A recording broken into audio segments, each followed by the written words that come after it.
Welcome back to the ZeroW Podcast, where we talk about lifting, coaching, and more. You can learn more about Zero by going to www.zero.com.au. That's Zero with a W. We are also proudly sponsored by Establishment Coffee. Head to establishmentcoffee.com.au. Use the code 025 for 25% off and free shipping. If you're watching on YouTube, don't forget to like and subscribe. That's what all the cool kids say. And if you're on Spotify, hit that 5-star review. We love it. Enjoy the show now. We are back. Welcome back. Hello. Been a couple of weeks. Yeah, it has. How is everyone? Not Really bad. good. Really good? Mm-hmm. How are you? Amazing. Fantastic. Wow. CJ's here. Hello, CJ. Hello. Hi, CJ. Hey, Bridget. All right. What have we been up to? Bridget, what have you been up to? I have been training, getting stronger again. This week, I'm feeling a lot more like myself again. Ever since I got sick a few months ago, I've been feeling really off. And I don't know, this week I'm just feeling better. I'm feeling stronger, more energy, less tired. It's great. Nice. And it's about Steroids. time. Nice. No, I feel good. Very good. Mm-hmm. Nice squats this morning. Thank you. Very nice. Thank you. What about you, James? Not a lot. I kind of forget what I do every weekend. Yeah. Been a couple of weeks. Not a lot at all. Getting healthy again. Shoulders feeling good. Went back to jiu-jitsu the other day. Can finally do a lat pull down. Still can't do a Nice. pull up. Hurts my shoulder still, but yeah, feeling good, feeling confident. You forget how, Tomo, when's the last time you haven't been able to train like at all? It's been a long time. There's always a workaround. Yeah, you forget that like when something's like, it sounds so silly. Like I don't want to sound like, super entitled by saying things like this. But when something's like taken away from you, because in the grand scheme of things, it's not that big a deal. But when something's like completely taken away from you, it's like, fuck, it's kind of depressing. It's the Yeah. worst. Mhm. For It's sure. the worst. You just For have sure. to train legs more. Nah. One of the questions on my Q&A last night was Shane Warne said, "Why does this Henny keep getting injured in jiu-jitsu?" Or when will he stop getting injured in jiu-jitsu or something? He just wants me to do his Shane Warne. He came to the workshop. I remember, yeah. Awesome dude, and he's like 45, 46. Yeah. And he's in incredible shape, and he keeps trying to get me to jump on. Not like he doesn't always ask me, but he's like, bro, you need to start doing some of this. I'm like, nah. And he can jump higher than me, he's stronger than me. He's fine. I'm like, yeah, I should listen to him a little bit. So wait, in this gym we've had a Shane Warne, a Jimmy Barnes, and a Tom Hardy. Yeah, we've had a lot of celebrities. Do I count as Jimi Hendrix? Close enough. Pretty close. That is pretty close. Yeah. Yeah. Yes. CJ, what about you? What have you been up to the last few weeks, brother? Well, same as Bridget. I've been like sick for quite a bit, and yeah, I feel like the last week or so has been the first time I've been like feeling good at training. Yay. And yeah, just really busy with work.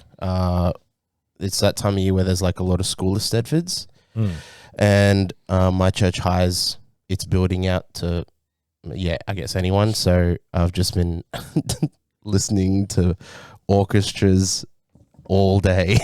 What is an Stedford? It's just like a show of music, right? Yeah, pretty much every school competes. Okay. And that's it. Yeah, and there's all these, it's just trombones, it's just strings, like violins and cello. It's just So it's like Battle of the Bands, but lame.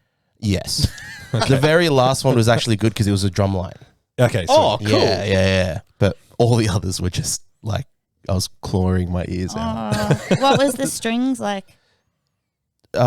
Exactly what you'd imagine. like kids playing violins.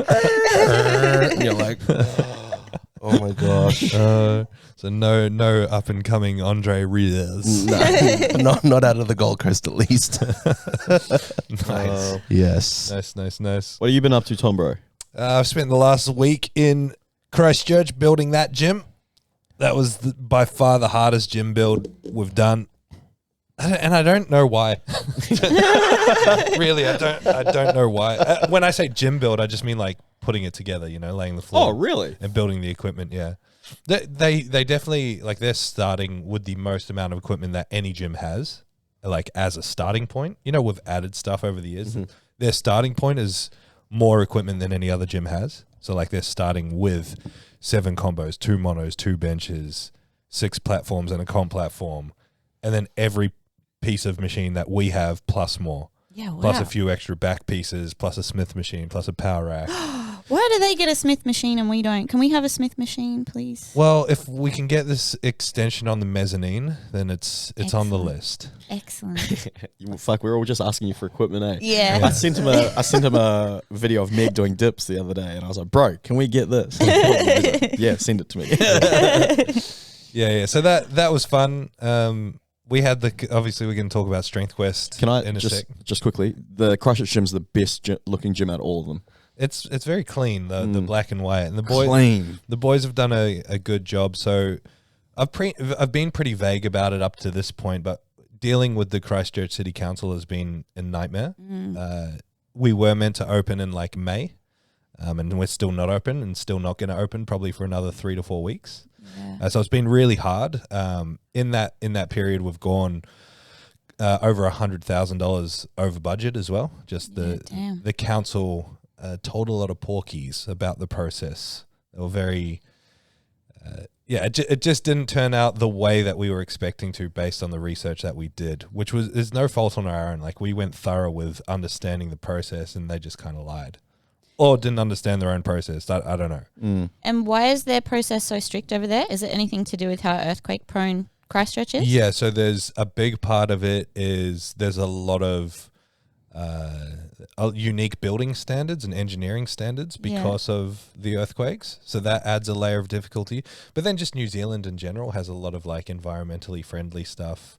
And I think because it's a small council, a small city, it's just kind of like the council can be pricks for the sake of being pricks. Yeah. And I guess it's so small that they're kind of aware of everything that's going on, aren't they? Yeah, you don't fly under the radar. Whereas here, a small gym like this, change of use is such a drop in the ocean of the bigger projects that are going on with council. So they care, but they also don't care. Mm-hmm. Yeah. And it's just any like small corporate sort of thing. People get big heads, and they just become really hard to deal with. Yeah. And it sounds kind of arrogant, like, these people are just trying to hold it over us, but they really do. They just make your life hard for the sake of making your life hard. And you have to, on one hand, you want to be defiant, but on the other hand, you have to bow the knee. Otherwise, they'll just make it even harder. Yeah. So it's been a challenge, but we're almost there. Mad. Me and Bridget will go train there in October. Yeah. Can't wait. Yeah, I'm excited for this one because it's actually, in some ways more accessible than like Cairns. Mm-hmm. Like it's so easy to fly to New Zealand, and more people do that trek than they do to places like Cairns or Mackay. So I think it'll get a lot of attention from people going over there. But in general, I mean, it's miles ahead of anything that New Zealand has. So it's going to be a bit of a spectacle. It's really exciting. I messaged you, but I think my brother, you can get a car whenever you go there now too. Oh, sick. Which works out perfectly. Yeah, nice. Nice. Yeah, right. What are we grateful for? I think I said the same thing last week, but grateful for I got a holiday. We go on holiday for a couple of weeks, but then on top of that, I'm grateful that I get to come back to a job I enjoy. Mm-hmm. Nice. Yeah, I've been on the other end of that where I have to come back and crawl through roofs and 40-degree heat and Shout out Andy. We saw Andy in the weekend actually. Yeah. No way. Yeah, he's so fun. We went and trained at World's Gym, Coomera. Yeah, nice. Quick story, and we're like talking to him about bodybuilding, and we're like, bro, how was bodybuilding? He's like, It was so cringe. He's like, man, powerlifting is so much cooler.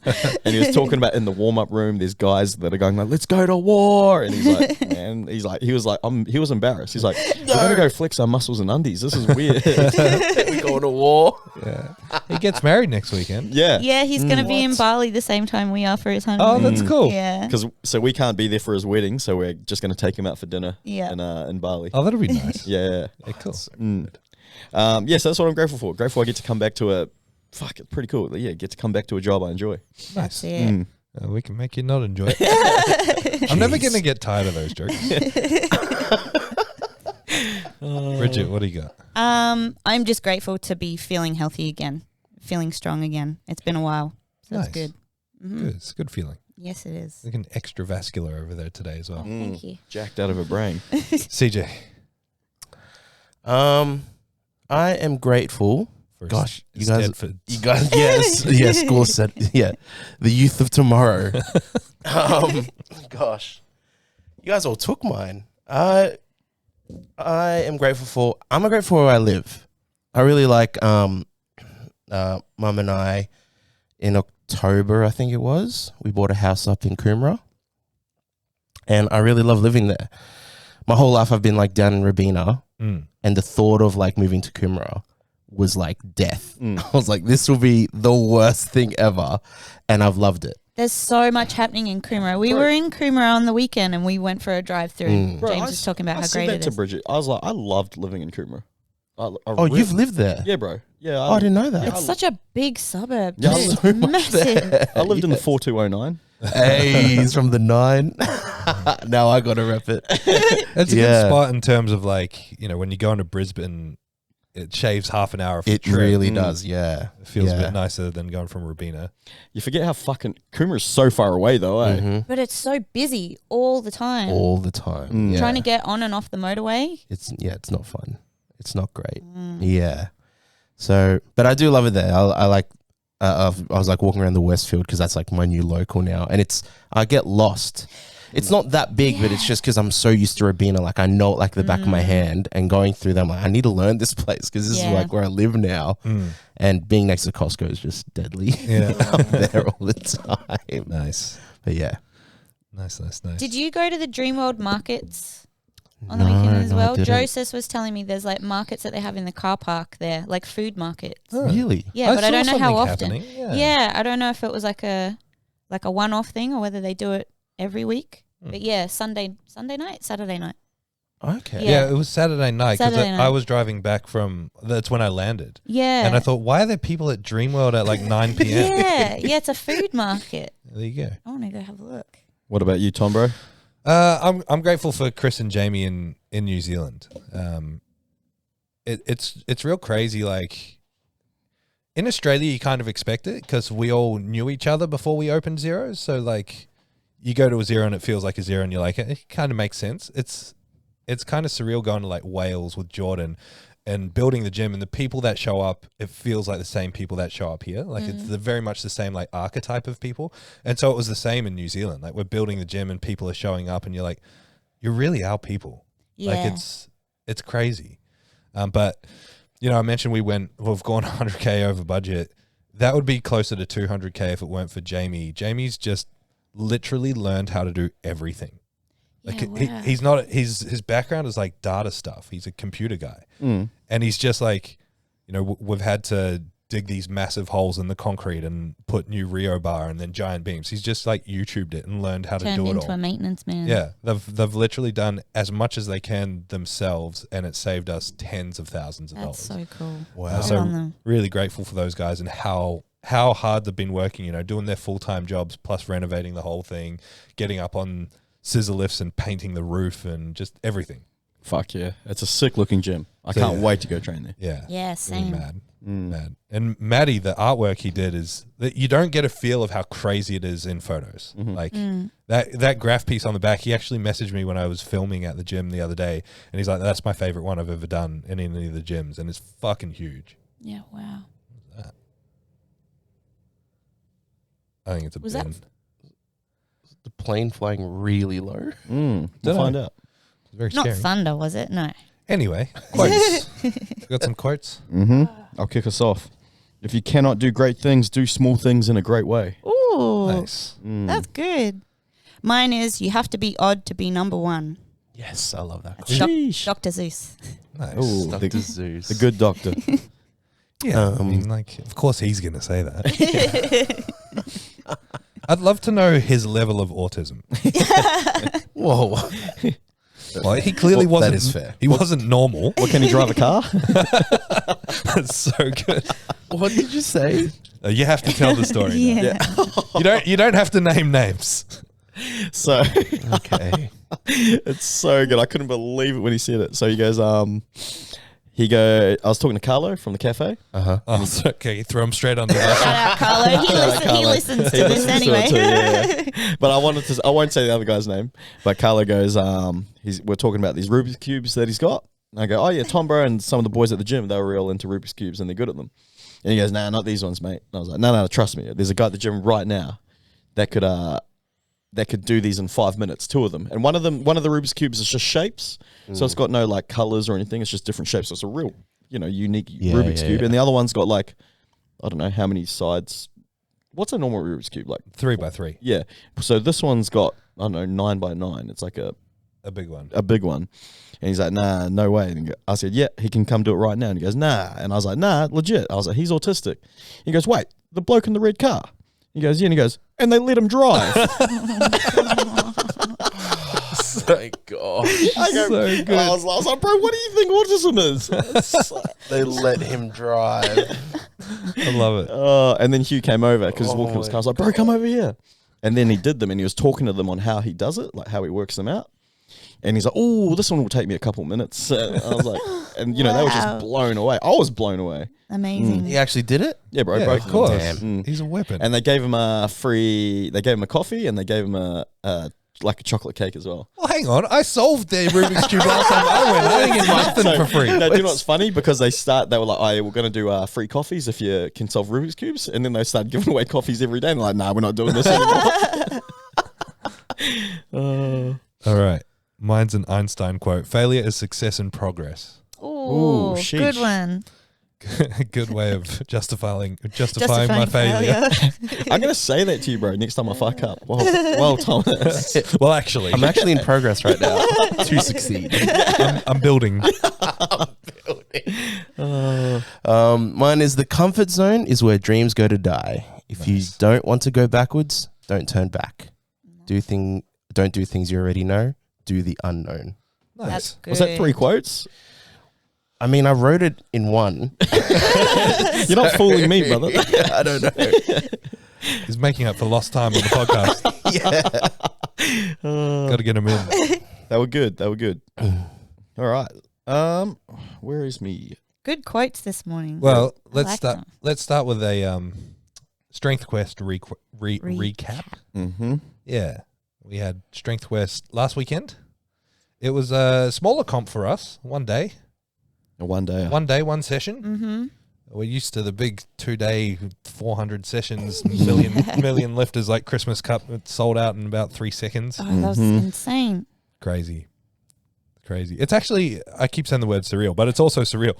Like I remember, even before you were around, James, like I used to dread announcing comps because I knew I was always going to struggle to get any signups. Mm-hmm. Yeah, wow. And especially in the days, so before, again, way before any of your time here, the way that I used to do comp entries was that you'd print off a form and post it, or print off a form and then fill it out by hand and send a photo of it. So there wasn't like, we weren't doing online forms. I think when I opened the gym, Google Forms wasn't a thing. No, I did the first Google form when I started. You here. must have, yeah. I did. Like I never did that. It always was paper forms. And so like I'd be checking the mail every day like, oh, has anyone entered? Just hope someone's entered. Or what we'd do is you'd pay them money and then on the day everyone would sit there and fill out their form.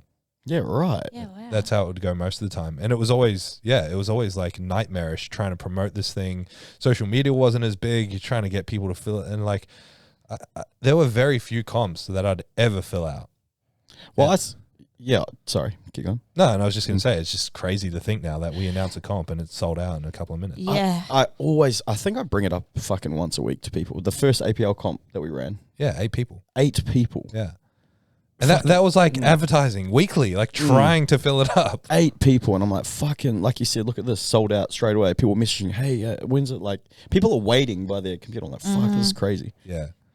Yeah, I have to keep sort of like reassuring Jordan in Wales because obviously they're setting up UKPU, the APL equivalent over in the UK, and they're worried. Oh, these other federations are doing this sort of stuff. I'm like, don't worry, that's not our target market. Is new powerlifters. It's going to be a slog. It's going to be a lot of a couple of years of grinding of like small comps, and then just keep doing well, and it'll take off. Look at the standard that APL Nationals has gone in 2 years, kind of thing.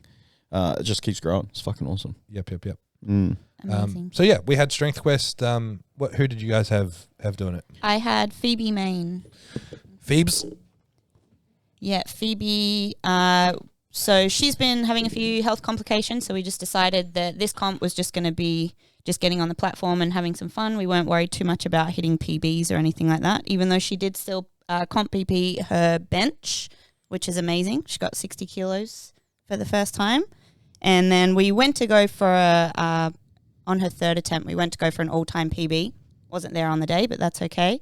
And then the highlight of the day was her 18-second grind on her third attempt deadlift. Just kept going. Yeah, we were hyping her up off the platform, and she went out there and she gave it absolutely everything. So she left the platform with a smile.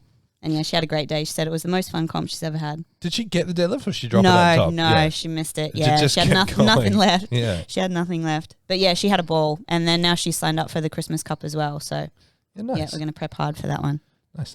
Yeah. Do you have anyone, James? Nah, first comp in years. Yeah, I haven't wow, had you anyone. didn't, hey. No, you were First time in ages. You're the master of all on the day. You're reffing, spotting and loading, emceeing when you were emceeing, spotting and all at the loading. same time. Well, bro, I honestly, because I don't get to do that very often, I wanted to try and make other people's days a little easier. Yeah. So I was like, I remember when you're like, do you want me to do that? I'm like, nah. Like, Yeah. I want to rip in because everyone's like, I'm at every comp, but I'm just coaching. Yeah. So I don't get to do any of the laborious tasks. It is nice every now and again. Yeah. So I was Because then it also reminds you, fuck, I'm glad I don't have to do this every comp. like, yeah, legit. And It makes you appreciate the spotters and loaders a lot more. way more. Yeah, so no, I just spotted, loaded, refereed, MC'd all day.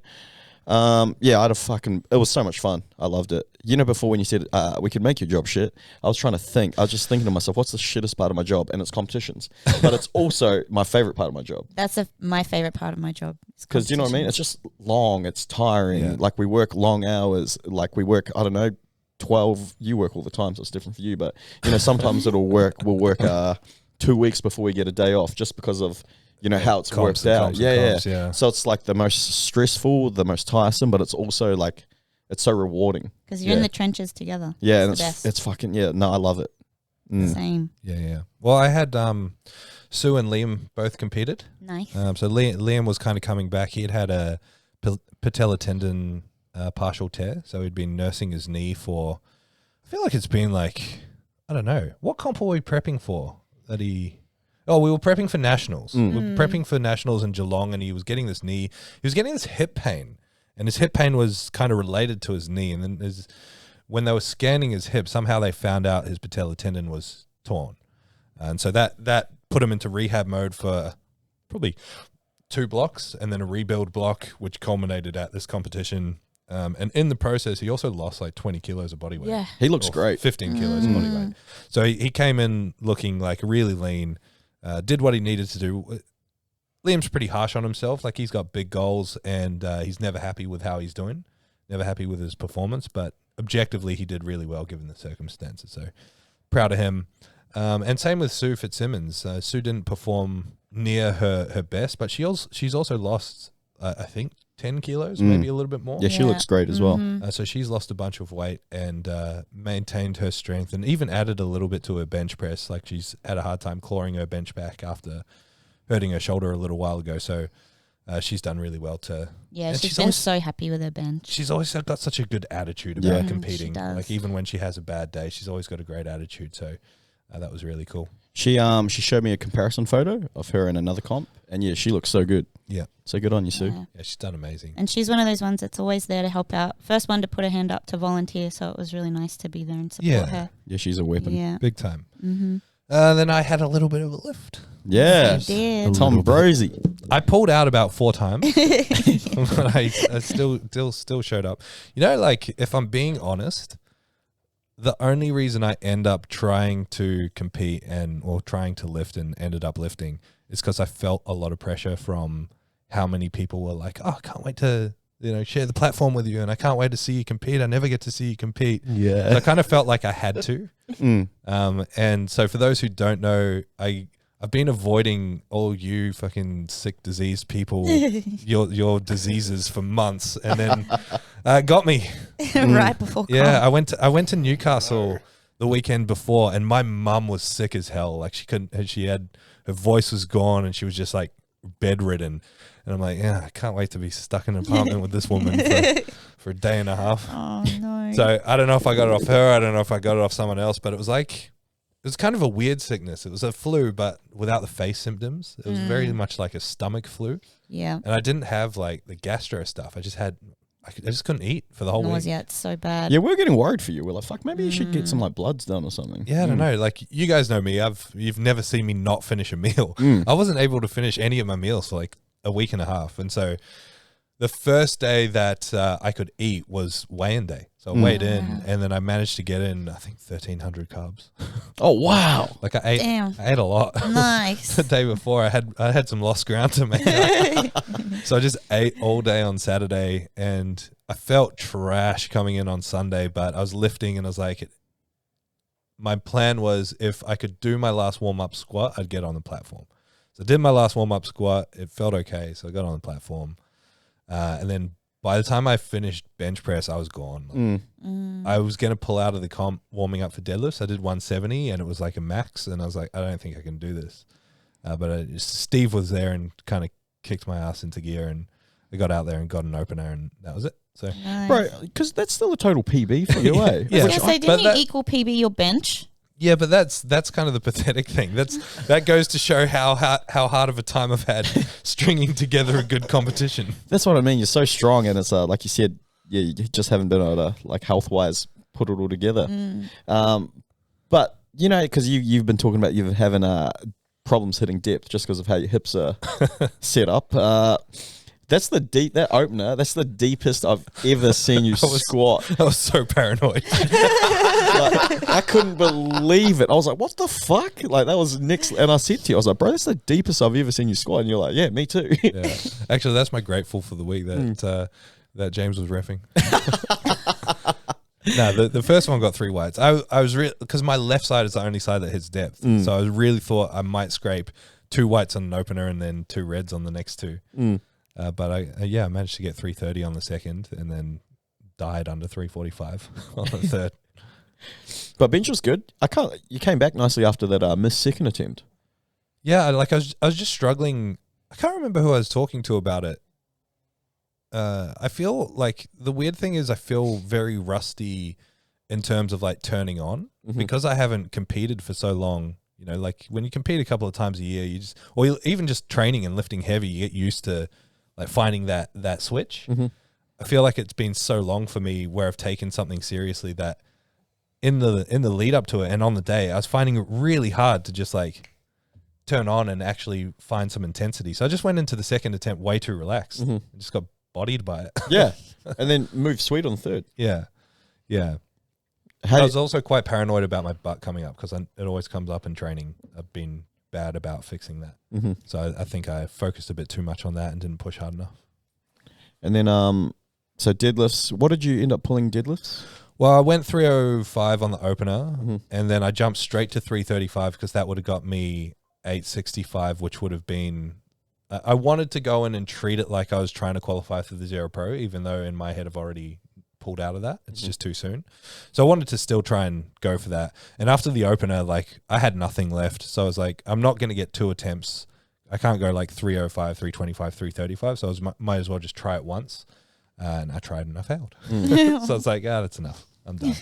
And then I got so sick after that for the week in New Zealand. I couldn't eat again. I was a mess. Yeah, Meg showed us a photo and you looked very, you looked pretty small, like not small, but I was like, damn, he's lost a lot of weight already. Emaciated. Yeah. And it wasn't like, so you hear a lot of enhanced people be like, oh, I've got gastro on comp week. It's because they're blasting orals. I wasn't doing that. So I can't blame that. I can't blame that. It was like genuinely just sickness. I'm still getting over it. Like I'm waking up every day feeling like I've never gone to bed. Just like tired, still not digesting properly, but I'm able to eat. So I'm on the mend.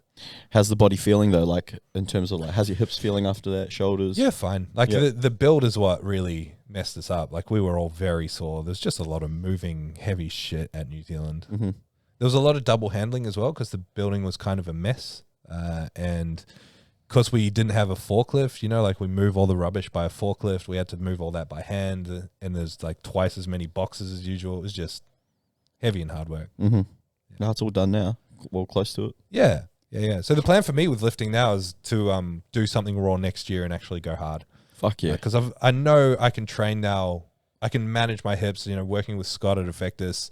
We've found a good solution in terms of training.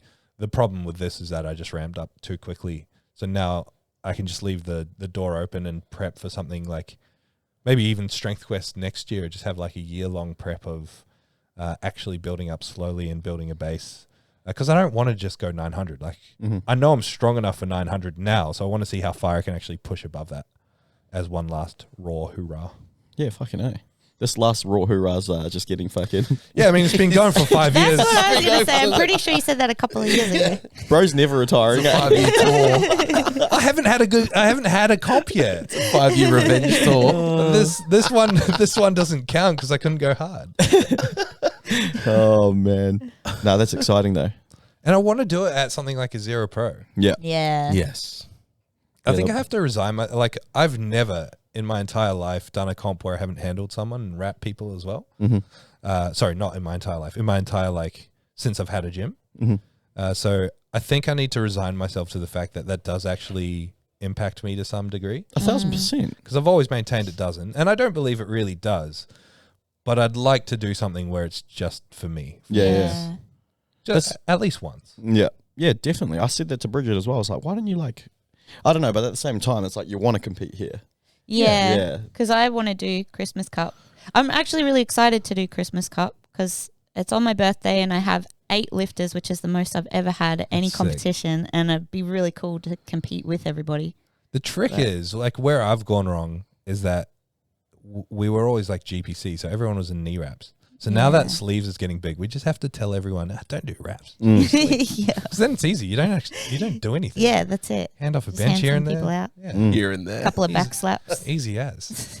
So CJ, Christmas Cup sleeves. No. Wait, are you doing it? Yes. Yes. Yes. In wraps? Yes. I'll wrap you. All right. Bridget can do whatever. Oh, you don't have to do that. Now, you guys will probably be on different days anyway. Yeah, most likely. I don't know. I do the flights, so we'll see. So I'll make sure of it. Exactly. Excited for Christmas Cup, though. I got boys flying around from everywhere for it. It'll be cool. Yeah, nice. How many people do you have doing it? I don't know. Who's flying around to do it? Is AJ coming up? Yep. Abe's coming up.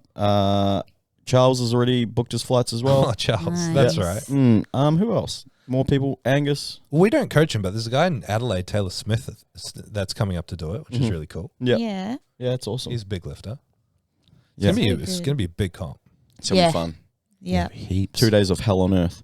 How did it become one of the biggest local comps of the year? That's what. It's a good way to wrap up the year. Because you got to think these comps that are early on in the year, it means you have to prep over the Christmas period.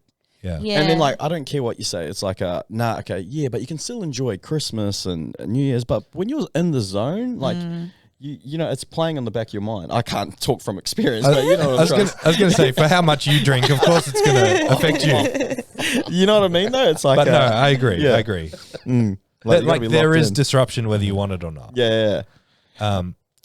I think a lot of... Sorry to interrupt. No, I go. was just going to say, I think a lot of people use it as a nationals qualifier as well. And Yeah. it's a good time It's a of good year. timing. 'Cause Yeah. It's still Yeah, got it's- a good 6 months. Exactly, because especially next year, I think Daniel's plan is to have the Open Nationals spread out more from states, so there's not that short turnaround. But historically, it's been if you do Christmas Cup and qualify, then you've got all that time uninterrupted.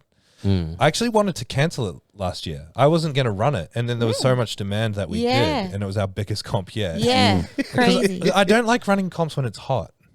Yeah. Christmas Cup is on the edge. It's a gamble. Sometimes it's real hot by then. Sometimes it's still okay. Yeah. States is the same though too. Yeah. End of March is still pretty hot. Yeah, but when James started, we always ran, I don't know what, I think I called it Summer Cup or something. We always ran a comp in January, and it was the fucking worst. Why? It was so hot. And this is that Runaway that? Bay with no aircon. Yeah. And you used to put that banner across and it would block all the airflow. It would just be like a sweaty hot box in there. It was the worst. I still remember how hot this place used to get before aircon. Yeah. That day we got the dumbbells delivered and had to always unload bring them. up the It was the dumbbells. worst. It was the 3 hottest days of my entire life. It was so That hot. It was was a horrible. sauna in here.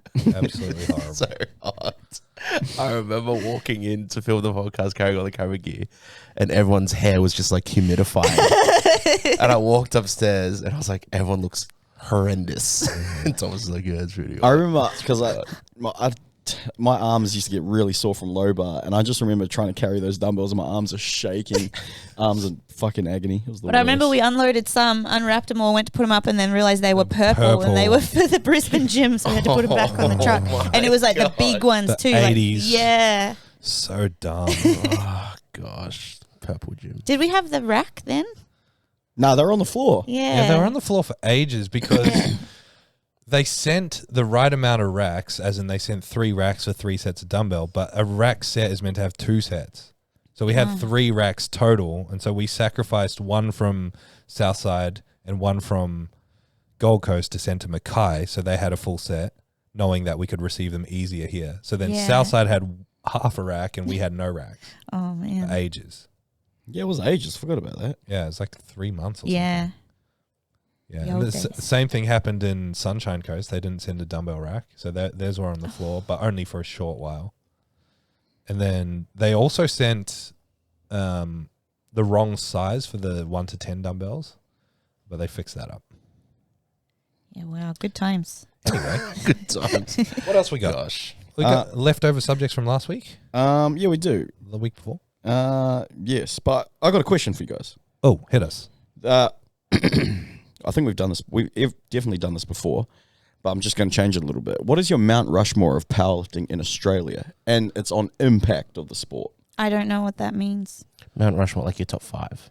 Yeah, but like is Top it 4? top 4. Top 4, sorry. Yeah, but Ask it's the like question again. My bad. I got stuck on Mount Rushmore. and You know, Mount Blanked Rushmore's that with the I 4 know presidents. what Mount Rushmore is. You never watched Richie Rich? Weren't you around when they did it? so like Hey. Whoa. Who was it who brought up the old jokes? That's right. It was Les. Les was in today, and Les and Fonz were talking. They asked me how old I was. Are they older than you? We always hear the old jokes on the podcast. Yeah, they're way older than you. What are they talking about? now Liz is No, Les is younger. yeah, Liz is my age or a year older than me. No, Well, they Tom just were was talking age, about how they always hear you guys paying me out for being I old on the know, podcast. yeah. Mean. I am old terrible. though. I'm older than all of you. Well, what's yours? My Mount Rushmore and powerlifting and impact. This might give you guys a little bit of an idea.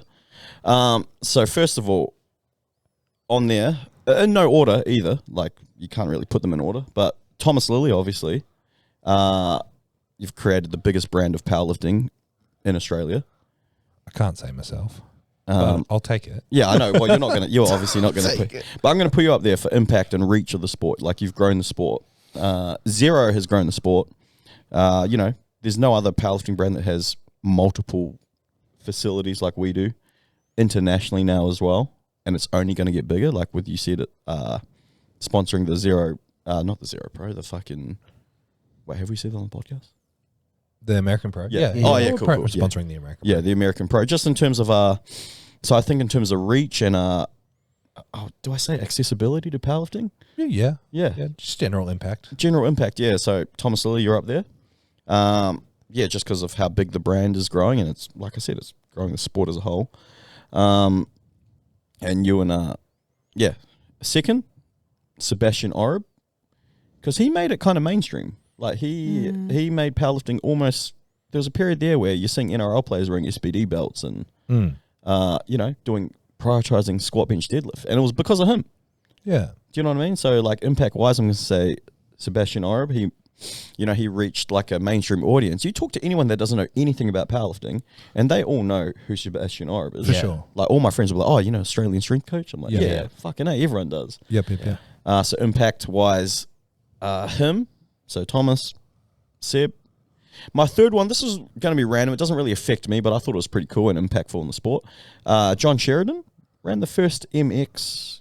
Is it MX? Yep. MX division. MX division, which is the transgender.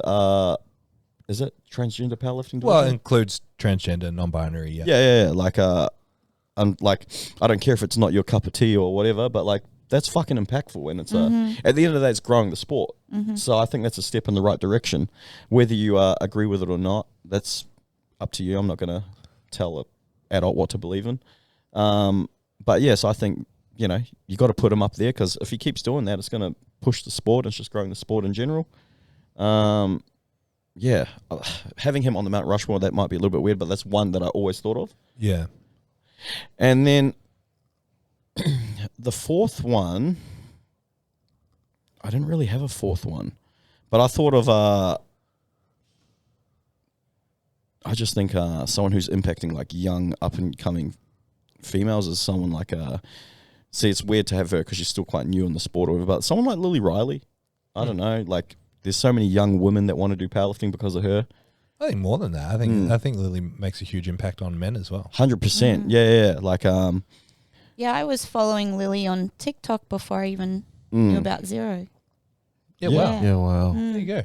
and that's what I mean. And like her story is just amazing. She's a Great person. great person, and She's a lovely person. yeah, she's definitely a good ambassador for the sport. Mm. So Mount Rushmore might be a bit of a stretch to have. Like, for me, I definitely have Thomas and Seb on there. I might not have. Yeah, but I mean, the Mount Rushmore is kind of relative to you and Yeah, your experience of the sport, right? Yeah, 100%. That's how I'm going to come at it. Yeah. So yeah, create your own context, add your own nuance to whatever you want to. So for me, I'm going to put Marcus up there, like Marcus Markopoulos. Is that pro roll? First, yeah. So Yeah, I was Marcus going to do the same. Marcus created PTC. PTC was, in my opinion, where Australia took a real turning point to bring powerlifting out of the dark ages by focusing on like true grassroots development of powerlifting, like creating novice competitions, funneling people into the sport by providing powerlifting style gyms built on coaching, built on equipment, built on competitions. Like I think that really set the scene for the growth of powerlifting as a whole. And then Marcus then went on to look at federations and be like, I don't like how this is panning out. I don't like what's happening here. So he brought GPC to Australia. And when he was running GPC in the early days, like it grew powerlifting like crazy. So I don't, and then of course there's Pro Raw, his dream to sort of like separate things from federations and make a unified competition. That's what Pro Raw was always about. It was always about fuck the whole Article 14, even though Article 14 wasn't a thing back there. It was more the fear mongering from Wilkes around you can't lift in these gyms and compete in these competitions. It was all about like, no, we're lifters, let's all lift together. That's what Pro Raw was all about from the start. I think the heart of it is still kind of there, but it's changed quite a bit over the years.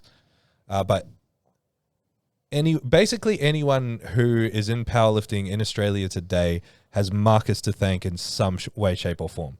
So like you put me on there and you put Zero on there, I wouldn't be me without PTC. I wouldn't be me without PTC Gold Coast, and Gold Coast wouldn't exist without Marcus. And so second to that, I would put Scott Wasson, because like Scott Wasson kind of took he was PTC Brisbane and then eventually created Valhalla. And he really, I guess, was the people's voice from Marcus. So like Marcus is a little bit more old school, maybe not so great with technology. Scott had a massive influence on powerlifting as a whole. Like what he did and what he said mattered to a lot of people for a long time. And he really took powerlifting competitions to the next level when he was running GPC Nationals on the Gold Coast here in like 14, 15, 16. So Scott Wasson would be up there for me. I agree with you on Sebastian. I think Sebastian's had a huge impact. I don't know if I'd put him on there. I'm actually going to put Wilkes on there. I was going to put him on there too. So Wilkes, obviously, complete asshole, piece of shit, like did a lot of bad things, had a hugely negative impact on the sport, but he also did a lot for powerlifting in terms of one very necessary thing in growing a sport to be legitimate is working into the system, like the government side of things, getting into expos, all that kind of things, all of that kind of thing. And he did actually play a positive role in that.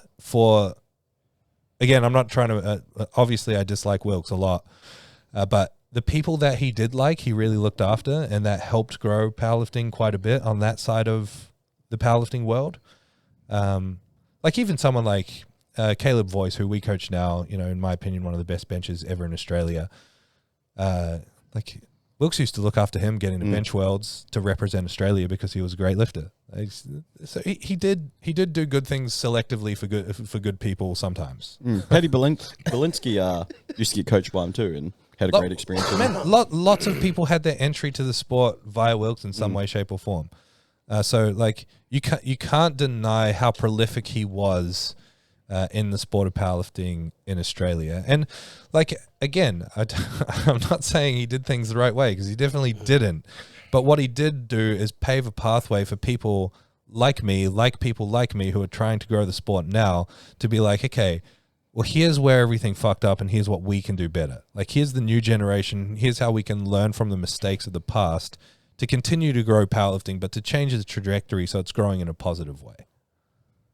So like, you have to look at the negative side of things, because that allows us to learn from mistakes so that we don't make the same mistakes. 100%. It gives us a model of what not to do. Mm-hmm. I mean, this is no, I'm not even going to say that. I'll say it after. It's funny because I was thinking, I'm like I guess you could say, in the sport, like when you're saying people like Scott Wasson, I was like, oh, it's crazy, because he was like kind of getting out of it as I was coming into the sport. I think he might have just sold Valhalla then as well, back in like 2018 or 2017 or whatever. But yeah, I remember he was like the guy that ran all the comps in Brisbane, and he'd do all the tech table, and he did everything, eh? Well, and same thing. It's just like he set the model for people like me to walk in the footsteps of in so many different ways. So one thing is like the way that guy would work at comps. You know, you often reference me or Daniel and how we just get shit done. Like, I had influences like that to look at, where he would be reffing in the full dress code, in like the long pants, dress shoes. He'd keep his dress shoes on, run out the back and do warm-up squats, run back out, ref a few things, and then quickly change into a soft suit, go lift, quickly have a meal, get back reffing. Like, that's the kind of guy he was. And it was like, if you want to be part of this thing and you really care about it, you're going to fucking work for it. So he set the scene for that. His model of like, he set up this like regional development program where he made the equipment, and then he would sort of sponsor gyms out in regional areas with equipment so that they could run competition, so they could grow the sport. And people used to talk shit on that sort of stuff and be like, oh, he's just monopolizing so he could sell his equipment. It's like, no one else is making equipment and selling it. Like, why can't he? He's doing it from the genuine perspective of trying to grow the sport. I think that's fucking awesome. So like, we had models like that to learn from, and without those people, you know, people like me following in those footsteps couldn't have done what we've done, or would have had to figure out that stuff for ourselves instead of having a good model that we could build from. I'm trying to think of who my fourth person would be. Like, I really think it should be a lifter. I still remember. Like Lilley Riley. Liz Craven kind of comes to mind. I had her in my list as well. I think a lot of people really looked up to Liz, especially because she was dominating on the IPF world stage. Forever. She's 50 years old now. Yeah, and you know, Liz has some controversial opinions, but she's a tough cookie, and she really did a lot for powerlifting, I think. So I think Liz Craven should be considered for it. Absolutely. Just quickly, I remember my first ever comp, and Scott Wasson said I was his favourite lifter of the day. Oh, damn. Is that the one you timed out at? Yeah. It's because you're bringing the fucking livelihood, man. And yeah, I remember he said, I was like, oh, man, that's cool. Even though I sucked, it was awesome. Yeah. Yeah. I mean, he taught me what knee wraps actually feel like. I used to use Titan RPMs, which are like softer than INZA INZs. These like orange and black ones. I had 2 meter wraps. And I used to go train it when he would run like special days, like a public holiday, maybe a $10 casual or a $5 casual. I'd go up to Brisbane and train at PTC Brisbane. And I was prepping for Nationals 2012, and I asked him to wrap my knees, and he showed me what knee wraps felt like. Like, I don't like this. But this is too tight. This is not good. That's so good. You guys, if you don't want to, like, Mount Rushmore is it's pretty hard. Oh yeah, like people. I understand the question now, but I don't know the history of powerlifting. Yeah, like neither. I'll do. just throw from my acute view of powerlifting. because mine, in my like, if it short was time. really Mount Rushmore, I'd only have Thomas and Sebastian on Yeah, there. I was just going to say who Yeah. was the most impactful for me personally. Yeah. Oh, sorry. I just want to say one more thing. If there is a fifth of person, mine would be like a collective group, which is I have a huge heart for gym owners, like powerlifting gym owners, and the sport doesn't grow without the powerlifting gym owners that are like trying their best to grow the sport and run competitions and create an environment for people to train in. So, without people that give up their careers, put their life savings into opening these little gyms to try and make a living out of and grow the sport, we wouldn't have powerlifting. It just wouldn't be what it is, because that's where I grew up in, and powerlifting barely existed. And now that there's powerlifting gyms everywhere because of people doing that, the sport is thriving. Absolutely. Sorry, you go, CJ. Oh, okay. Well, yeah, I probably same as you, James. I'd probably go Thomas and Seb. I think the big thing is like you, Thomas, is also the athletes that you've coached and your resume of lifters and the influence they would have as well, just from being at the, like, so many of them are at the top of the sport. And Seb, yeah, same deal as like what James said, like that. I reckon he's the most known coach for non-powerlifters that I've ever heard of. Everyone who's outside of the sport, if they find out, oh, you're a powerlifter, oh, do you know Australian strength? They probably don't even know the name Seb, but they know Australian strength coach. Yeah, isn't that crazy? Like that's wild. The power of social media is so cool. Yeah, and they have no idea. I think I'll throw in a wild card. Like, I reckon Daniel Carpenter's there. I was gonna say Daniel, just because, what like, he's done for APL. Yeah, APL is like the fastest growing fed, and it's the biggest fed. It's the biggest fed, and like, of course, I'm very biased, but it is, I reckon, the best. And like, I know when, I don't know if I can say this, but I'll just say it, and yeah, I'll say it. I know, like, when it was like the opportunity came up to take over like APL, it almost wasn't going to happen, but he was the one that was like, no, we have an opportunity here, we should do it. Yeah. So like, if he never did that, I don't know. Where would we be? Yeah. I remember we had a Zoom call, Tombo, and Tombo asked the question. I think it was just us 4 or 5, like me, you, Daniel, Khan. Could you imagine if I was the president today? And president, there'd be no APL.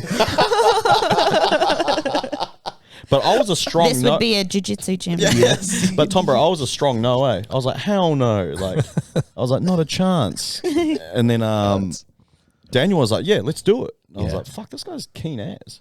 The most surprising, like, I genuinely expected all of us to say no. The most surprising thing was that it was Daniel who said yes, because like, he doesn't care that much about powerlifting, or he didn't, and now he's literally made it his whole life. And like, none of you guys know more than anyone, none of you listening, and no one knows as much as me how hard that guy's worked to make APL what it is.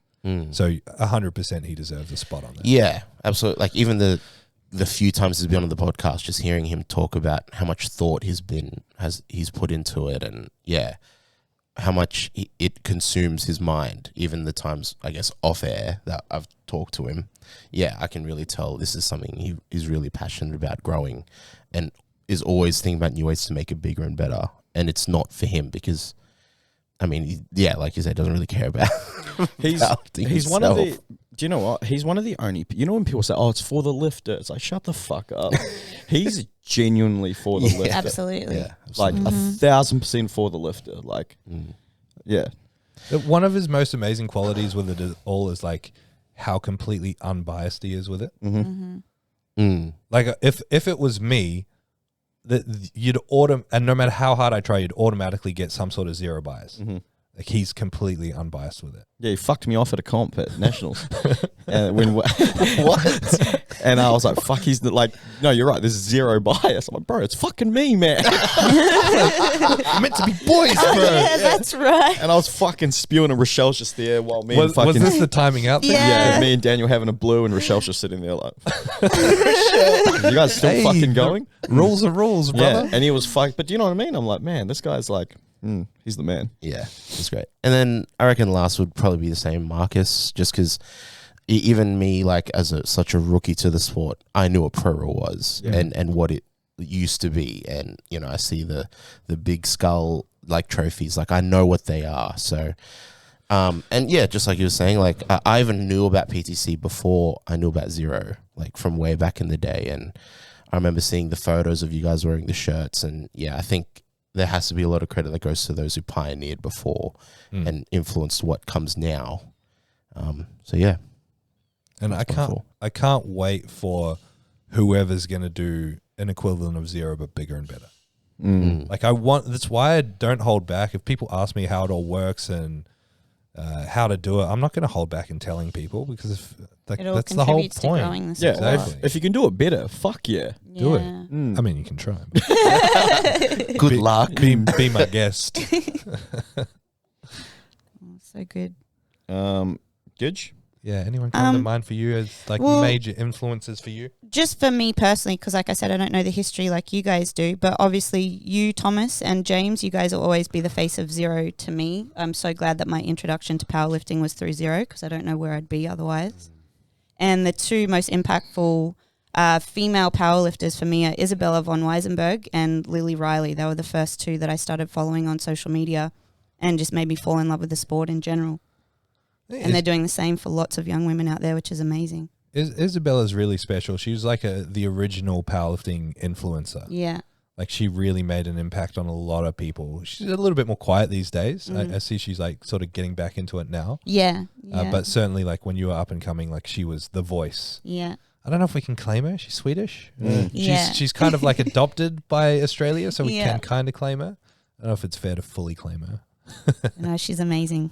Yeah. I used to love jumping on and watching her squat videos, hearing that growl that she does. Yeah, Yeah. you always talked about that. Amazing. Absolutely amazing. She seems like another person that everybody loves as well.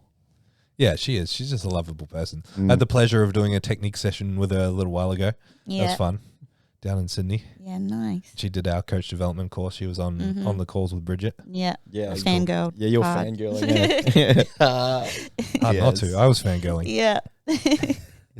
I remember when I followed her on Instagram and she followed me back straight. I was like, damn, does she know who I am, or is she just really nice?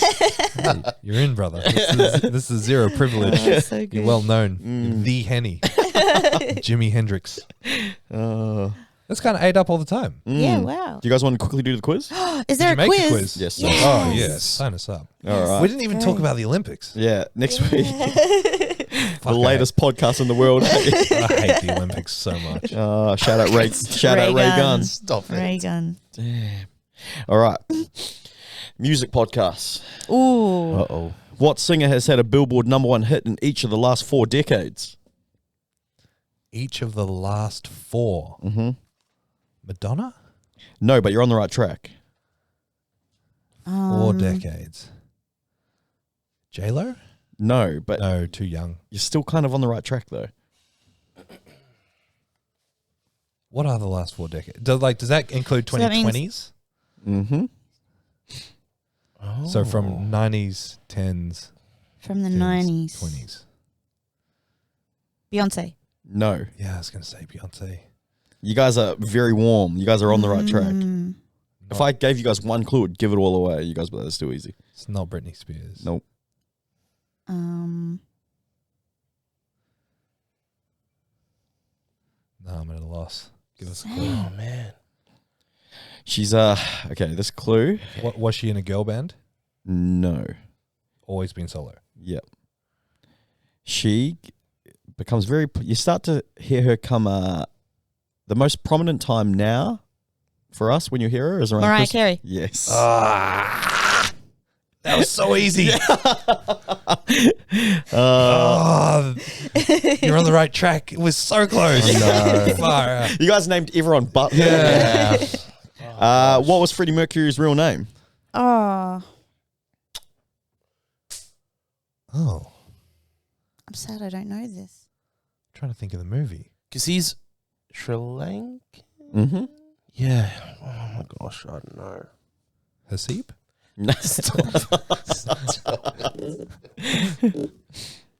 No clue. No clue. No clue. Billy. Frederick Mercury.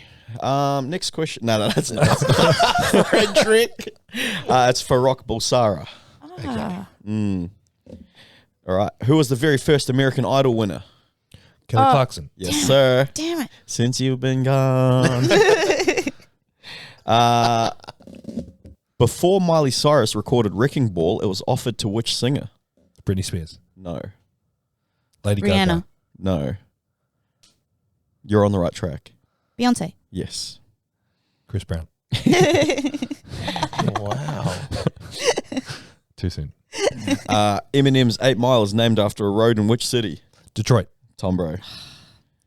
Which male artist has had the most Billboard 100 entries? Michael Drake? Jackson. Yes. Drake. What? Yep, with 333. What? Whoa. Yeah. Sucks. Far He out. sucks. He's always up there. All right, and guess who's second? MJ? No, it's a female. Beyonce. Nope. Rihanna. Nope.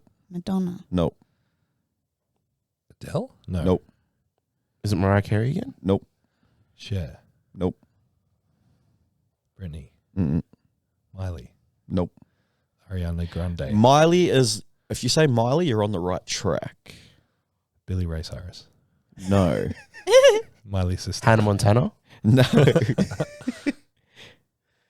The only reason I say, so Billy Ray Cyrus is on the right track for the genre. Oh, Taylor Swift? Yes. Oh. Yeah. How did we country. miss that? Yeah, 264 entries. And then guess who the third is? T-Swizzle. It's the you guys will never get this, but it's the cast of Glee with 207. No way. Yeah, Really? that show was Yeah. huge. Far out. Yeah. Oh, man. Can you guys remember how much that dominated that show? Like Yes. when we were younger? Yeah.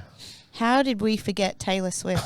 Like the biggest star on the planet. I right swear, now. like, her most recent tour is almost like it's like a cultural moment. Yeah. Yeah. It was that big. I'm like, what is happening that, like, Yeah, the world's stopping over this? It was a cultural moment when I didn't book my flights and it cost me $1,100 to go to Sydney. God. Fucking Swifties. All right. Who sang the SpongeBob SquarePants theme song for the movie? The Goofy Goober song. I don't know. Goober rock. I know Jack what it's a Black? I don't know. I don't know what it's a parody of. Oh, is it Led Zeppelin. what the hell are they called? It's not like Motley Crue or something No. like that. No, it's a chick. Oh. Who sang the SpongeBob SquarePants theme song for the movie? You guys don't got it? Avril Lavigne. No What? way. Mm-hmm. Are you serious? What song? What Skater Boy. the Goofy Goober song? It can't be the Goofy Goober song. Nah. What's the theme song for the movie? Is the theme song for the movie not the Who Lives in the Planet but sung differently? Maybe it is, yeah. Hmm. Yeah, does she voice the chick in it? I'm not too sure. Like Sandy. The No. no, not Sandy. There's The like King's yeah. daughter. Oh. Yeah, but it's Avril Lavigne. Wow. Avril lives. I'm gonna have to listen to it later. What was the first rap single to hit the Billboard Top 40? Was it a Will Smith song? Nope. Oh. You guys won't get this. I shouldn't have put this in there. Isn't that a Good Time song? Nope. Who's it by? Dun, dun, dun. Yeah, that's what I was dun, saying. dun, dun. Oh, is that what you're saying? Yeah. Good times. Dun, dun, dun, dun, dun, dun, dun, dun, dun, and the chicken tastes like wood. Yeah. Rapper's Delight. Sugar Rapper's Hill Gang. Delight, Yeah. Nice. Fucking good job. That's cool. Yeah.